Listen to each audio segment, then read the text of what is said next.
Okay, let's unpack this.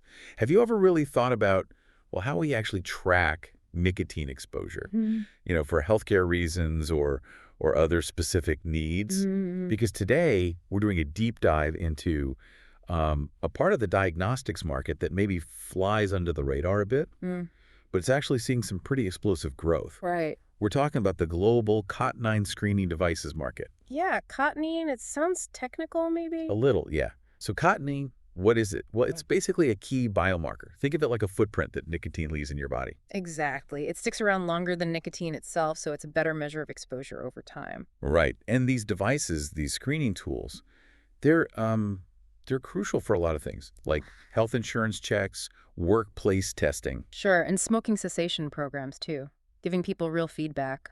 Absolutely. So, our mission here today is to pull out the most important stuff, the surprising facts from this report by Cognitive Market Research. It's their Global Cotton Screening Devices Market Growth and Forecasts report. Mm-hmm. Basically, we want to give you a shortcut to understanding this fascinating and actually pretty impactful niche. And what's really compelling, I think, is how these aren't just about catching someone using nicotine anymore. They're becoming like fundamental tools.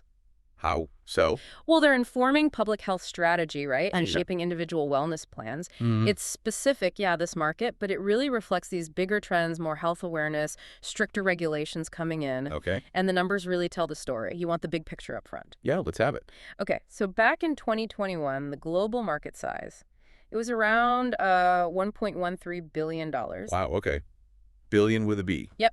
And the forecast, by 2033, they're expecting it to hit $2.37 billion. So more than double. Pretty much. That's a compound annual growth rate, the CAGR, of 6.32%, which is, really healthy growth. That's solid. And like you said, it's not just happening by itself. It's really being pushed by, well, people understanding the risks of tobacco much more, but also those regulatory changes we mentioned. That's a staggering jump, though, for what seems like a specialized market. Right. Why? Yeah. Why now? Is it just general health trends finally catching up, or is there something more specific driving that acceleration? It's definitely more specific. I mean, general awareness about tobacco risks, that's been high for ages, right? Decades. But what's really adding fuel to the fire now are, I'd say, two main things. First, much stricter rules and mandates. Okay. And second, huge leaps in the technology itself. The tech side. Tell me more. Well, think about insurance, for example. More and more policies are actually requiring proof you're nicotine-free to get the best rates. That's a direct driver. Right, a financial incentive. Exactly. Or workplaces getting tougher with their policies. Yeah. But then the tech. We're seeing these rapid tests now. They're highly accurate, much cheaper, easier to use. Like eat at home. Even at home kits, yeah. That's becoming a bigger thing. So these innovations are basically democratizing it, making detection way easier for everyone. Health organizations, employers, even just individuals wanting to track their own progress quitting. Okay, so it's less about just the big, vague idea of health and more about these really concrete things, rules, money, convenience. That makes a lot of sense. Mm-hmm. And thinking about that big picture again, those numbers, $1.13 billion to $2.37 billion. They really map out a clear path, don't they? Sustained growth everywhere. Definitely. It really speaks to that global health awareness push, the compliance needs, and like you said, the tech making it all more, accessible. Yeah, accessible and accurate. And when you drill down into the regions, Yeah. that's where it gets interesting too, seeing the variations. North America is leading currently, right? That's right. They had the biggest chunk of revenue in 2021, about $453 million.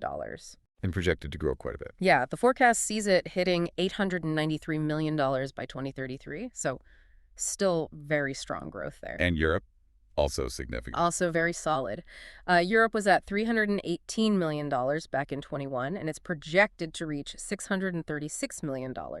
Again, strong, steady growth. Places like the UK, Germany, they're big players there. Okay. But you mentioned Asia Pacific earlier. That sounded like the real headline grabber. Absolutely. Asia Pacific is where the fastest growth is happening. It's really taking off. Okay, what are the numbers there? So it started at $232 million in 2021, which was smaller than North America or Europe, right? Right. But it's projected to shoot up to $556 million by 2033. That growth rate, the CAGR, is 7.51%. That's notably higher than the global average. Wow, 7.51%. Why such rapid growth there specifically?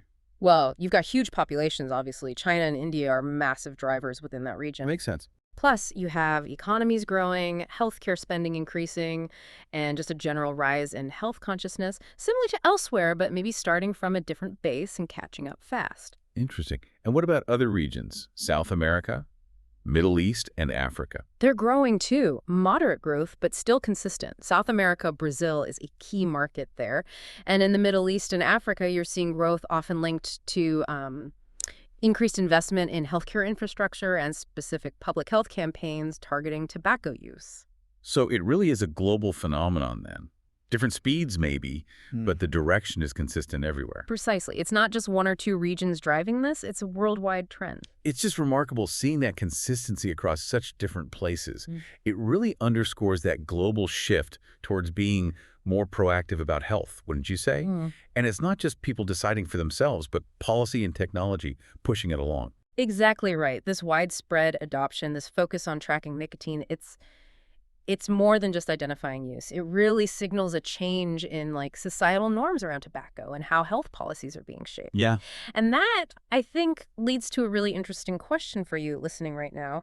As this detection tech gets even better, even more widespread, and as global health awareness keeps rising, how might these cotinine screening devices evolve? Could they move beyond just confirming exposure and actually start to fundamentally, reshape public health policy and maybe even influence individual health choices on a much, much bigger scale than we see today? That's definitely something to think about. Moving from detection to actively shaping the future of health policy and personal choice. Hmm. Fascinating stuff.